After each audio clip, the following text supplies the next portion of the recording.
Chanel has blacklisted Meghan Markle from all of its stores, not in one country, not quietly at a single boutique, but everywhere. According to those familiar with the fallout, the decision is global.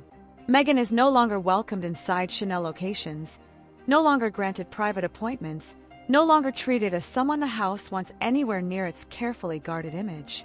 For a brand as controlled and historically uncompromising as Chanel, this isn't a casual choice. When Chanel draws a boundary, it doesn't later pretend it never existed. Behind closed doors, Meghan is telling a very different story.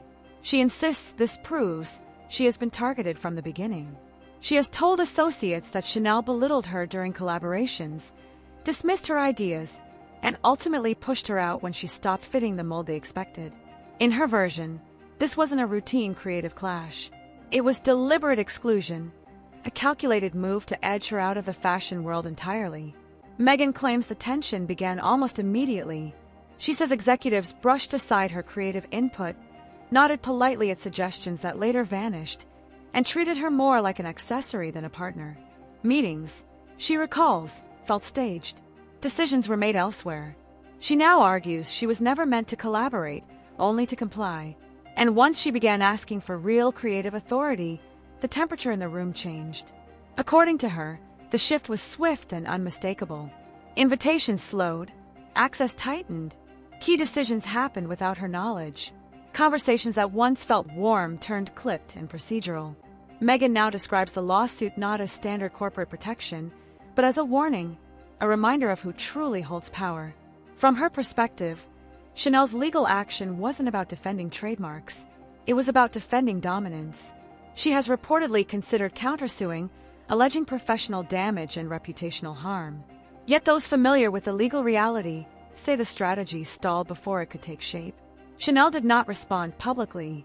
No statements, no negotiations, no visible reaction at all. Just silence.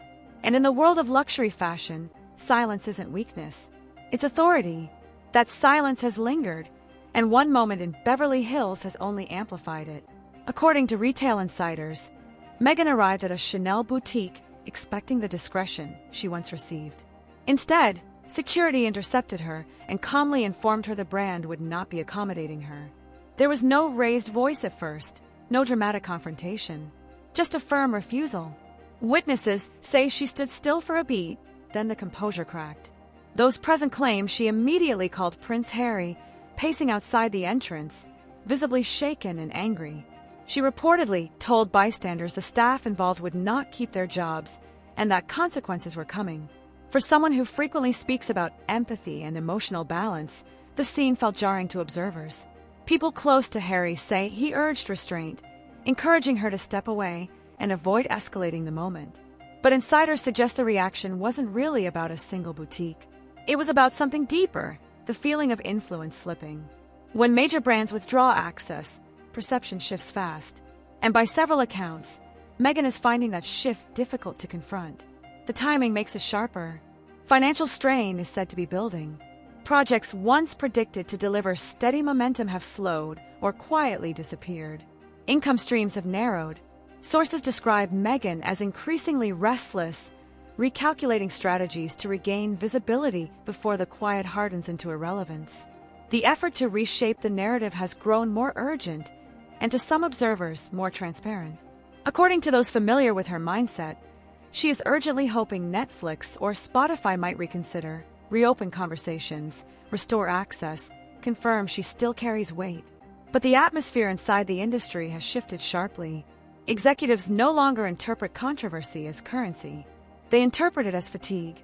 Meghan's string of disputes, public complaints, and legal clashes have altered how she's perceived. What was once labeled bold is now described as volatile. Instead of disruption with upside, insiders say she's viewed as risk without reward. That shift is reportedly why relocation has entered the conversation. Canada, Australia, places she believes may still offer space and sympathy. Yet private sentiment tracking tells a harsher story. Sources describe public opinion in both countries as significantly cooled. The goodwill she once leaned on has thinned dramatically. What used to be curiosity has curdled into caution. Meanwhile, doors in European fashion circles are closing with quiet precision. In Paris, a city that guards status fiercely.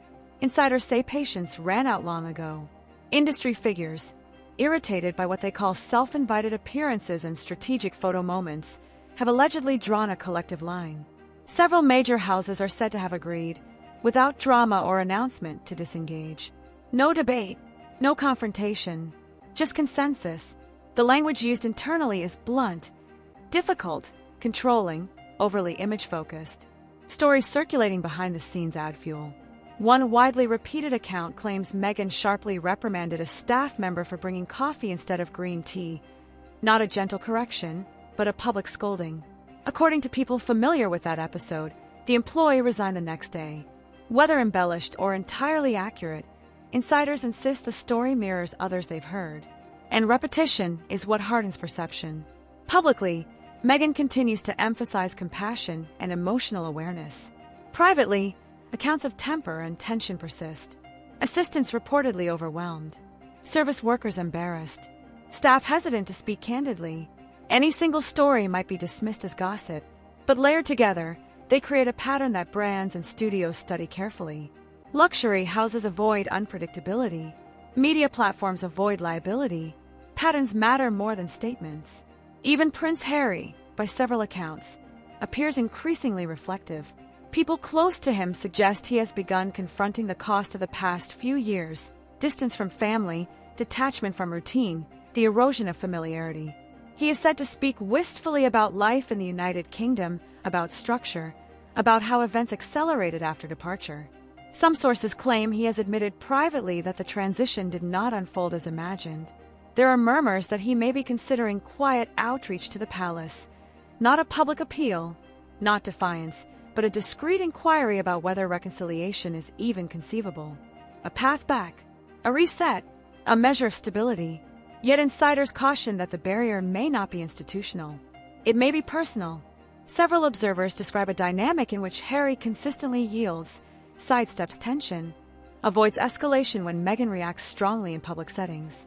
Accounts describe him standing beside her during heated moments, visibly uneasy, choosing silence over friction. One individual close to the couple remarked that it felt like watching someone fade gradually. As the Chanel blacklist remains intact, as Paris keeps its distance, as brands recalibrate and financial strain reportedly tightens, Meghan faces a landscape unfamiliar to her. There may be no corporate shield left, no institution willing to absorb fallout, no influential ally prepared to override collective judgment. And the most unsettling shift may be this: outrage no longer compels response. Allegations no longer force engagement. The absence of reaction speaks louder. Because in the industries Meghan once navigated, fashion, entertainment, royalty, silence is not uncertainty. Silence is resolution.